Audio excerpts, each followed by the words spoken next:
talking to him, because at first I'm like, dude, this is nuts. Like, why on earth could you or would you possibly put your health at risk like that, knowing everything that you know?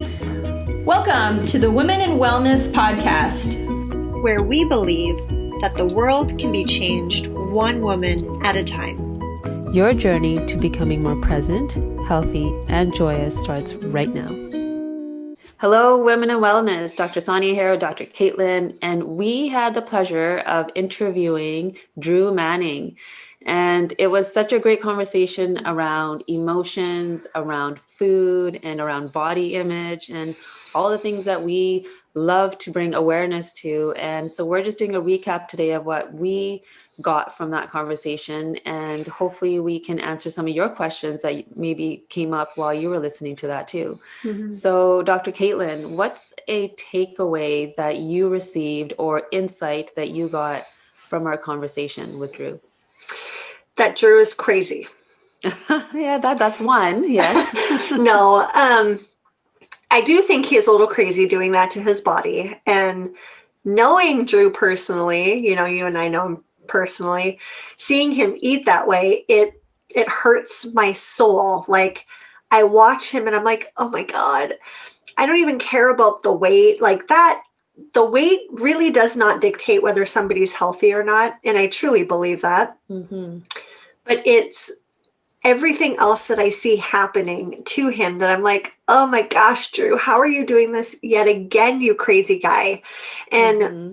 I really, really hope that long term, it doesn't totally mess him up, because we know with studies and research that yo-yo dieting, that like dropping a whole bunch of weight, then putting a bunch of weight on, and then dropping a whole bunch of weight is super damaging to our metabolism, to our function, or how our hormones function. And so my hope is that that doesn't happen to him. Yeah, I agree. There's been times where I'm seeing his videos or just, seeing what he's eating, and I'm showing Nick and going, oh, look what he's doing. And same thing. It's just, it hurts inside knowing what that's doing to his cells, what it's doing to his liver, all of it. And, good on him for having courage to do the thing that, because he's really bringing awareness to the standard American diet. And like, he's bringing awareness to the dirty keto, to dirty vegan, like all the different things that everybody tries. So I think it's a beautiful experiment, and there's that other side of it. So my hope for him is that his body has created resilience over the years of eating really well and doing the right things, that when in January he shifts into doing the healthy version of all these different diets, that his body's like, yes, I can do this. I can move these things out of my cells really, really quickly. So that's my hope for him. Well, and I'm sure that he will be able to. I have no doubt in my mind that he'll be able to get back to physically where he was, if that's where he wants to be, come January. And I am very impressed with his tenacity to sticking to something. And talking to him, because at first I'm like, dude, this is nuts. Like, why on earth could you or would you possibly put your health at risk like that, knowing everything that you know? Because I sat there and went, is this something that I would ever do or could ever do in order to not prove a point, but to educate, right? Mm-hmm. And when it came down to it, I was like, nope, sure can't. Not a chance in heck, because of my fear would be my hormones would just be a complete disaster. And I don't know how long it would take me to get those back into track, like to get them back to where I was feeling like myself. I agree. And let me ask you this. Do you think it would be different if a woman did what Drew was doing? I think so. I think I think humans in general have different relationships with food, but women, depending on the woman's belief about herself, depending on past experiences with food, depending on self-image, like all these things, I think would dictate the experience. He's going through his own emotions around it, which he really shared with us and was so great at being vulnerable around that. and even things that are happening in his relationship. But I think for women, there is just such an intricate relationship with food, because for generations, we are the ones that are nourishing our families with food too. And I think bringing awareness to it is great, but in our bodies, the hormones, the way our hormones respond immediately to that massive amount of stress is going to have a longer term effect. And it's also going to have a long-term effect on our emotions, I think, and our mindset and all of it. So I think there would be deeper work to be done if a woman were to do this. I think if I were to do something like that, before, during, and after.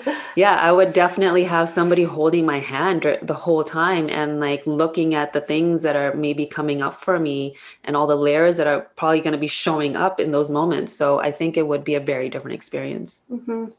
What about you?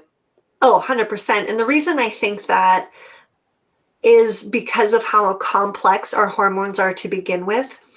We are not as, and I'm not to say that men are straightforward when it comes to anything, because that's definitely not the case, but they don't have as big of swings in hormones that we do, just because of cycling, just because of everything that our body is supposed to do as a woman. Mm-hmm. So I think that would be a completely different level and layer to it, that we would have to approach probably differently afterwards on how to rebalance everything, because unfortunately all the foods that he's eating massively drive estrogen dominance, like the soy and the processed stuff and the dyes and the artificial sweeteners and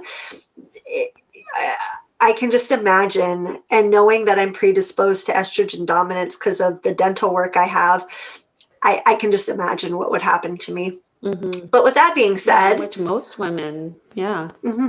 Oh, well, that's it. Estrogen dominance is a big problem in society today. There's a lot of women struggling with it for a variety of reasons because of the toxicity of the environment. If they had dental work done similarly to me, and then not to mention, if they have PCOS or diabetes or whatever it may be. But aside from that, let's talk about what we love that Drew is bringing awareness to and what he's actually taking this time through. Because if you guys didn't listen to this episode, go back and listen to it. It was released last week. He is doing this again, but he's doing it differently and has a different approach, a different reason behind it.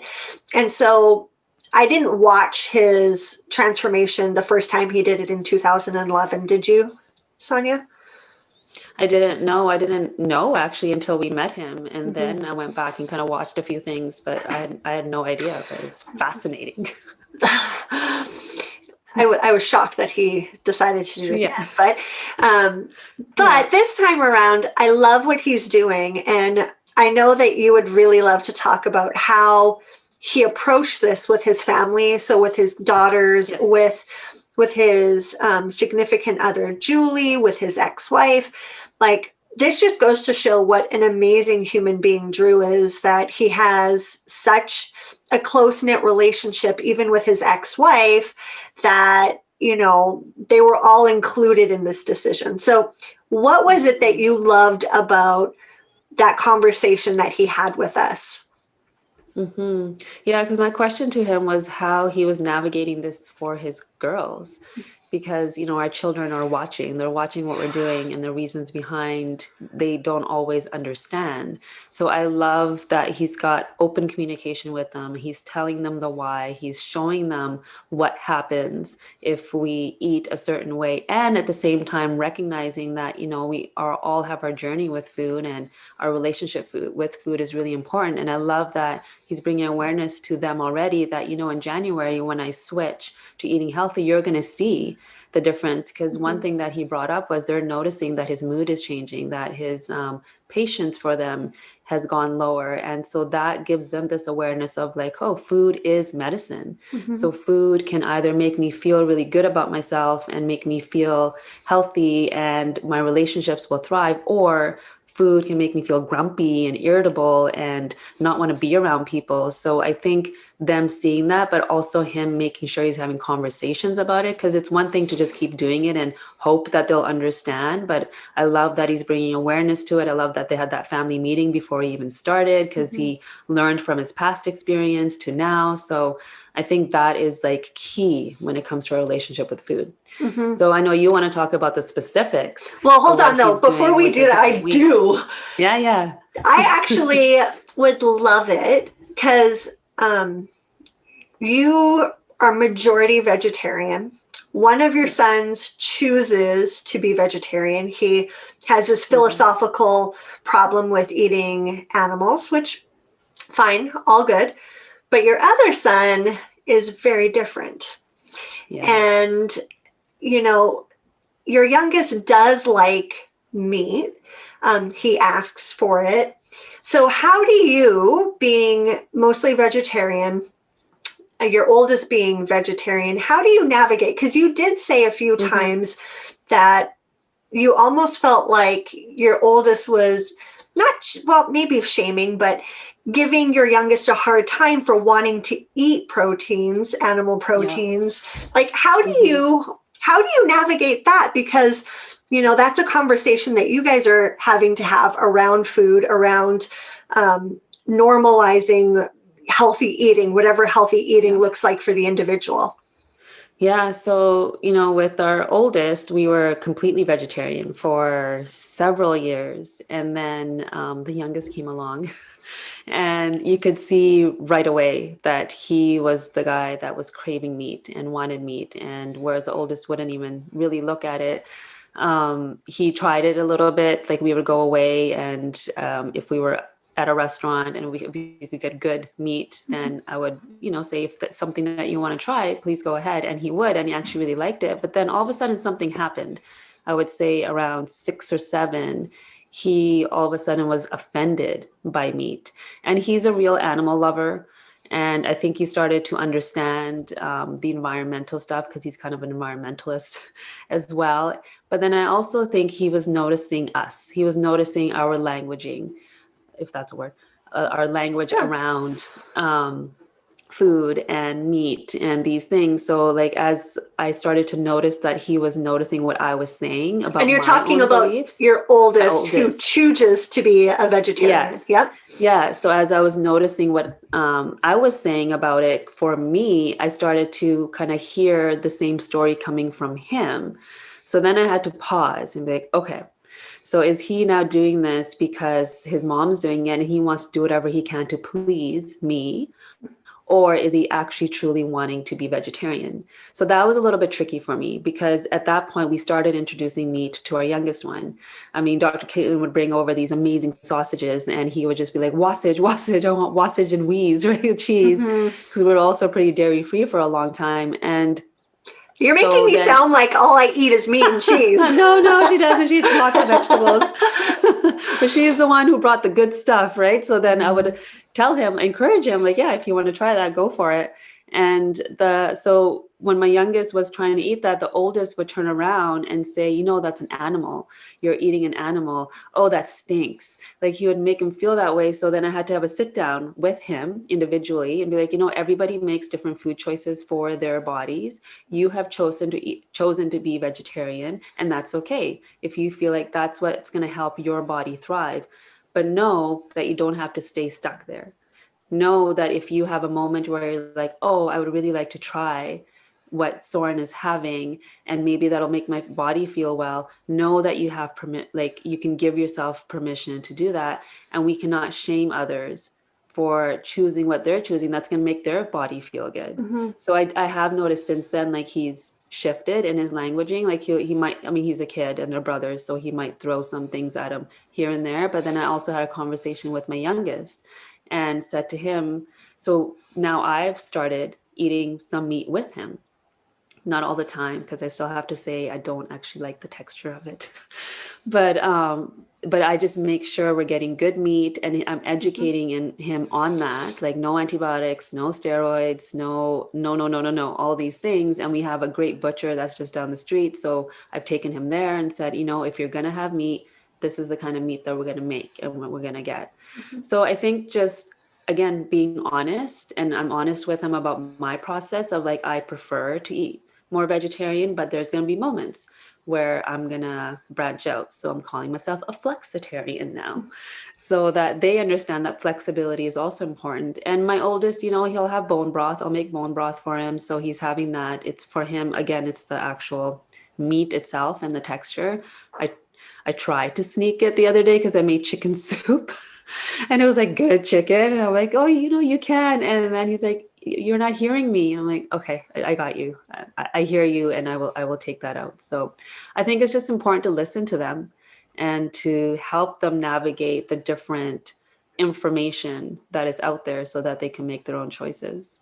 Awesome. And I think at another conversation, let's have a conversation about, okay, when do you flex your parent muscle and be like, okay, look, there's no ifs, ands, or buts about this. This is for your health. This is for your well-being, you know. So picking your battles. Do you know what I mean? Yes. When it I still do that. Yeah. Especially with my youngest. That one really likes to push my buttons when it comes to processed foods and sugars and things. So I definitely do have those boundaries. Yep. And so I love it. But that just goes to show you that your kids are watching. They do pay attention. And so making sure that you are having conversations about them, because I hear this all the time. Well, my kids won't get it. They're too young. No. Oh, they get it. They might not understand it initially, but I promise you, the more you bring it up, the more you talk about it with them, the more they will get it.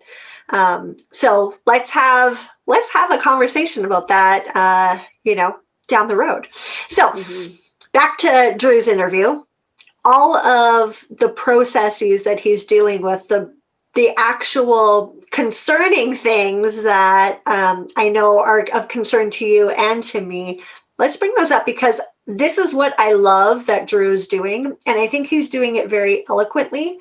I think that he is doing it from a very compassionate standpoint. And I believe and I hope that people are viewing it not the way that I initially took it, which is, you dummy, like, what in the hell are you doing? But looking at it from the standpoint, like, oh my goodness, look at what is actually happening. So if you guys aren't familiar with Drew, go and watch his videos from before August, and you'll listen to him speak. You'll see his like vibrancy. You'll see the words. You'll see his energy. You'll see all of those things. And then go watch a video from him now. Very different. Wouldn't you agree? Yeah, every time he had to like pause to take a breath, I was like, oh, Drew, you know, he had shortness of breath, and his ability to articulate has changed. So, brain fog is a huge thing that happens when we're eating the standard American diet, or we're eating not good for our body. And seeing him in that interview, it's just, it's like it wasn't him anymore. Mm-hmm. Yeah. So I love that he's bringing to light the importance of food, and how food is not just going to determine your body shape. Your body shape is only one part of it. And it's honestly the least important part out of everything, other than the fact that if you're eating improperly for you and you have all this extra visceral fat, that's when it's going to be a massive problem. And that's what Drew's dealing with, on top of, the additives and the dyes and the preservatives and the food coloring and the non-organic and the, like all of those things. So you brought up brain fog. So food can cause brain fog. Drew said that he feels like he's a pregnant lady having to catch his breath, because all of the visceral fat is changing things and pushing things up and causing it harder to breathe. What did you think when he said that? Comparing it to pregnancy? Yeah. Well, the thing with pregnancy is the reason why there's shortness of breath is the body is constantly trying to get rid of carbon dioxide. So when you first said it, I was like, oh, I remember that feeling of like, you're just walking from like one room to the next and like, whew, got to catch my breath. And if I were to feel that way every single day, like, I don't know how I would move through my day like that. And I mean, definitely in pregnancy, things are getting pushed around because there's a baby in there, not a food baby, right? So I think the mindset and the mental aspect of that shortness of breath is so different, because this one's like, oh, there's no baby in there. There's food and fat. And causing me to not be able to breathe. And breath is our life force. And without that, like, how can we experience life well? The other ones that I thought were very important to bring to light was, other than the mood, which you brought up, and the irritability, the anger, the fact that he was having relationship issues with Julie, like they actually were talking about splitting up. Like, this is all, he's sharing all of this, guys. Like, I'm not saying anything that he's not openly sharing, but that's how much food can determine how you function, both mentally, physically, like physiologically. And on top of that, sexual performance. Yes. Yeah, because it's decreasing circulation, it's changing your hormones, his testosterone's going down with all the foods that he's eating. And so what I hope people get, is there anything else that he brought up where you're like, I never thought that eating that way would cause this symptom? I don't know if there was any surprise. I think just because of what we do, and I think we've kind of seen all of that show up in individuals when they're not eating well. But I think what you brought up, the fact that food can affect so many aspects of us, and to take that into even a bigger picture of, like, if it's affecting us physically. So now imagine not having motivation to do the things that you want to do in your life, whether that's with your career or with your partner or with your children or your grandchildren, not having that inner zest for life because of the food that we're eating, draining the life force literally out of us. So imagine the decisions that we might be making every single day that are going to impact our life for a very long time. So I hope this conversation like brings awareness to that what we eat, I mean, yes, like you said, yes, it'll change your physical body. You may gain some weight, whatever, but that's not even the important piece. The important piece is what it's doing to our internal system and what it's doing to our relationship to life, really. Yeah, your relationship to yourself, because he shared how he was embarrassed, he was very self-conscious the first time he did this. And I feel like that's a lot of people who are like, justifying, or not justifying is not the right word, feeling really uncomfortable in their own skin.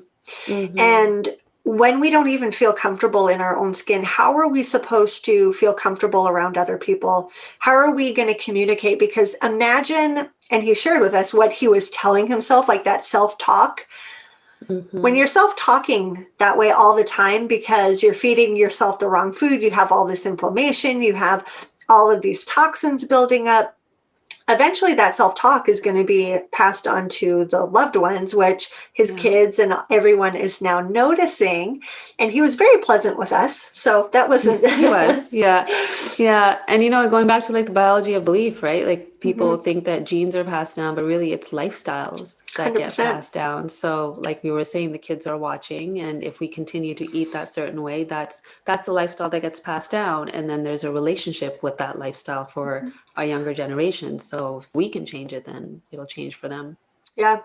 So I think I love that I hate that he's doing it, but I love that he's bringing awareness to the other complications, the other outcomes with eating that way, and how it can not only affect us, but how it can affect everybody around us. And just like you said, we're teaching our kids how to eat, how to think, how to function. So if we're choosing to eat that way, that's what our kids are going to do. And then our kids are going to perpetuate the cycle. So I would love to bring him back halfway through his fit journey. So maybe in March or something, to see how he's doing, because I honestly have a feeling it's not going to be easy in the beginning. I think it's going to be harder this time around. And I'm going to not share why just yet, but I think he's going to have a harder time. But I'd love for him to share that journey that he's going through, what he's experiencing, so that everybody who's going through that, wanting to shift, wanting to make changes, understands that it's not them, they're not broken. It just takes time. It takes consistency. Yeah, so for you guys that are listening, if you have questions for Drew that you want us to ask him when we're interviewing him again, please tell us in the Facebook group, message us on Instagram, whatever you can do to, I don't know, just get some more education around what he's doing and some tips on how you can live a healthier life and understand what's going on in your body. Awesome. Yeah, and break the cycle, right? Because it's not going to be easy for him to give up the processed food, because it is addicting. We know that, it's any added sugar is more addicting than cocaine, all of those things. So it is going to be a challenge. We'll say a challenge for him regardless. All right, guys. So if you guys want us to bring Drew back, let us know. If this would be helpful for you guys to see his journey, what he's doing, let us know, and we'll reach out to him and see if we can get him back on Women in Wellness. That's right. Tell us your questions. All right, guys. Well, good luck. Let us know if you have any questions or what your thoughts are on what Drew's doing in the Facebook group. And we'll see you next week on another episode of Women in Wellness. Take care. If you've been enjoying the Women in Wellness podcast, please take 2 minutes to subscribe, rate, and review on iTunes. This helps more women find the podcast to get the information they have been searching for. This way we can truly change the world one woman at a time. Remember, you can follow us on Instagram and Facebook, where we're sharing information with women every single day. Join us next week for another episode of Women in Wellness. And as always, thank you for listening.